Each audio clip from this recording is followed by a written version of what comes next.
Hi, welcome back to Luke's John Deere Garage. Today we're going to go over how to set the air gap on one of these PTOs on a 300 series John Deere tractor, and I believe it works the same for a lot of the other models, including the 420 and 430.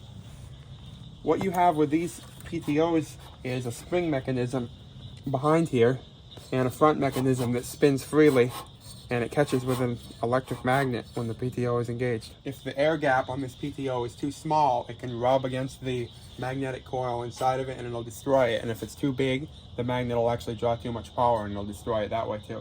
So having this gap set right is actually pretty important. The only things you need to do this is obviously access to the PTO, which is pretty easy on these. I just hold the belt off for the sake of the video, but you can do it with the belt on. And the feeler gauge, I'm using 40 thousandths of an inch. That seems to work well. And just a 9/16 drive socket handle here. So if you come around to the side of this PTO clutch, you can see there's a little slot here. Come all the way around to the side here.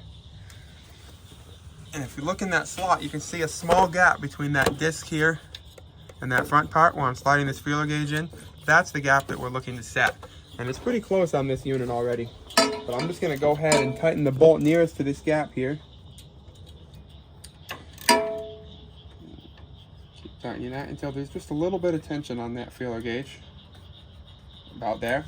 And I'm going to go on to the next one, which is over here on the top left. And each adjustment screw of the three has a small slot next to it. So this is pretty easy. That one was pretty close already as well. The reason I'm doing this is because we just put this PTO on this tractor. And I wanted to make sure it's right before we tested it out. And down here on the bottom, this gap's a little bit small, so I'm going to loosen it until I can get it in. And then I'm going to tighten it until there's some tension on this gauge. It's hard to see the bottom one, but it works the same as the top two.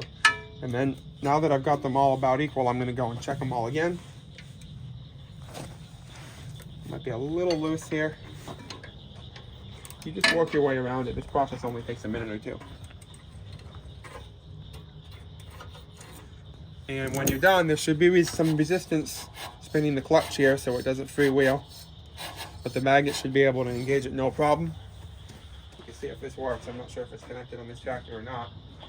But when it's working right, you should hear a pretty loud click when you engage the PTO switch. Just like that.